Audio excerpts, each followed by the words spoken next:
Hi everyone, today we are going to start chapter 7. So 7.1 is apply the Pythagorean theorem. And our goal is to find side lengths in right triangles. So let's review. Simplifying radicals. Use factor trees to then break factors from jail. All right, so remember, if we want to break apart the number under our radical, we need to figure out what perfect square is divisible by 20. Can you think of what perfect square is divisible by 20? It would be 4. Well, 4 goes with 5 because 4 times 5 is equal to 20. So I then can break apart this radical into radical 4 times radical 5. I didn't change my radical, I just split it apart. All right, so now which one simplifies, the square root of 4 or the square root of 5? It would be the square root of 4, and we know the square root of 4 is 2.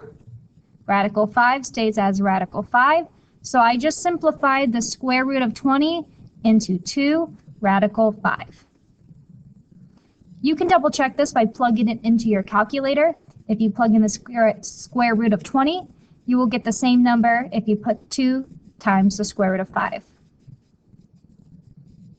Let's try this again.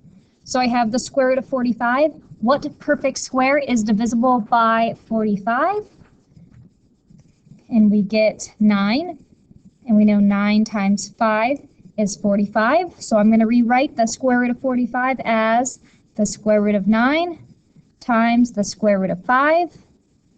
9 is a perfect square number. So this simplifies to 3 radical 5. Square root of 32. All right, so our last problem, the square root of 32. What perfect square number is divisible by 32? Well, you may have said 4. 4 is a perfect square, but there actually is a larger perfect square that's divisible by 32, and that would be 16. So we know 16 times 2 is 32. So this becomes the square root of 16 times the square root of 2. Which one simplifies? The square root of 16. So this becomes 4 radical 2. Pythagorean theorem. Pythagorean theorem is a squared plus b squared is equal to c squared.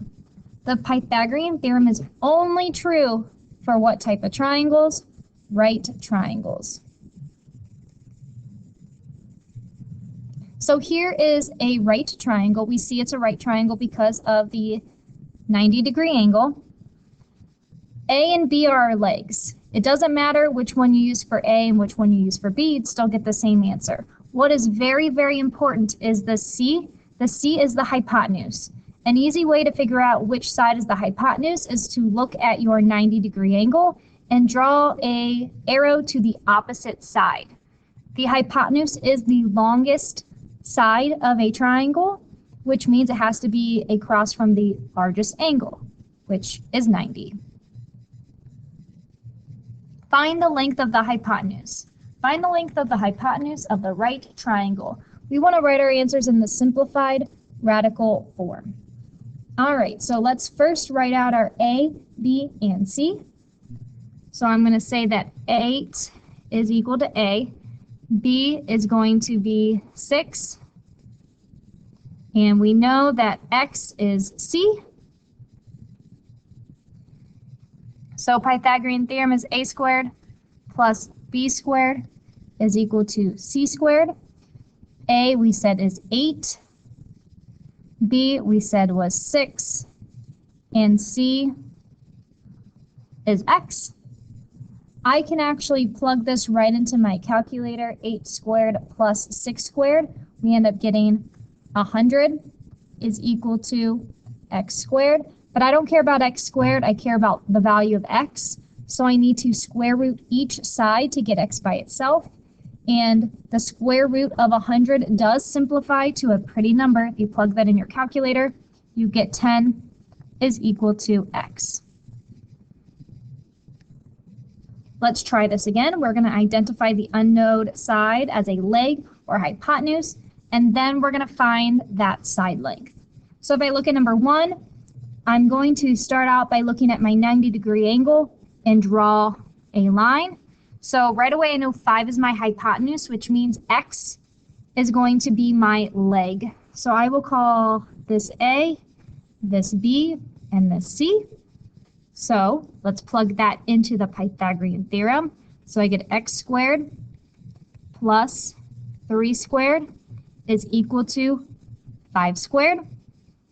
X squared is going to stay as x squared. 3 squared turns into 9, and 5 squared becomes 25. I'm going to subtract 9 from each side, and I get x squared is equal to 16. Square root.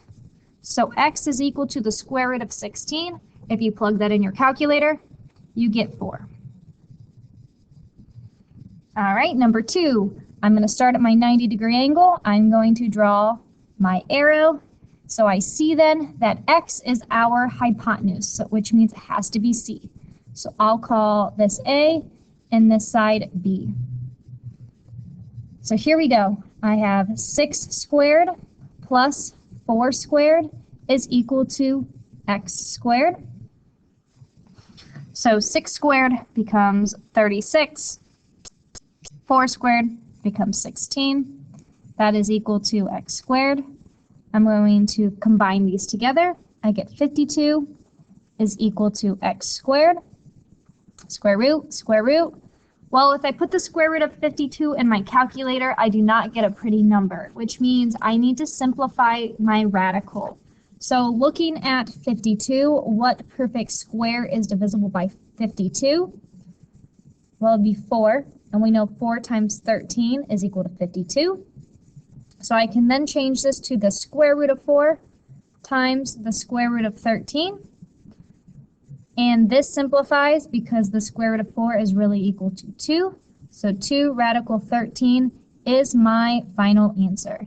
And remember, you can plug in the square root of 52 in your calculator, and you can plug in 2 times the square root of 13 in your calculator, and you will get the same number. Find the unknown side length and then simplify the answers that are radicals. So number 7 is a little tricky because if you look at your right triangle, we see some radical numbers. But we're going to treat them just like we did before. So I see my 90-degree angle. I'm going to draw an arrow so I know the square root of 19 is my C value. I will call this A and this B. So here we go. I have x squared plus, in parentheses, I'm going to put the square root of 7, and I know I'm going to square it, is equal to, same thing, I'm going to put a parenthesis, the square root of 19, and I'm going to square it.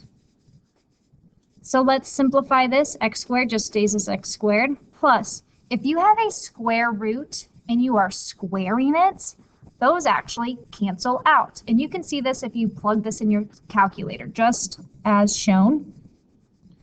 If you have a square root and a square, they cancel out and you're just left with what's under the radical, which in this case is 7, is equal to, same thing, I have a square root and a square, so those cancel each other out, and I'm just left with what's under the radical, which is 19. So now I'm going to subtract 7 from each side, and I end up getting that x squared is equal to 12. So x is equal to the square root of 12. If you plug in the square root of 12 in your calculator, you get a funky number. So we are going to simplify this radical. And what perfect square is divisible by 12? It would be 4. And we know 4 times 3 is equal to 12. So when I rewrite this, it's going to be the square root of 4 times the square root of 3. Square root of 4 does simplify. So my final answer is 2. Radical 3 is my value for x. All right, let's look at number 9. So I have a right angle.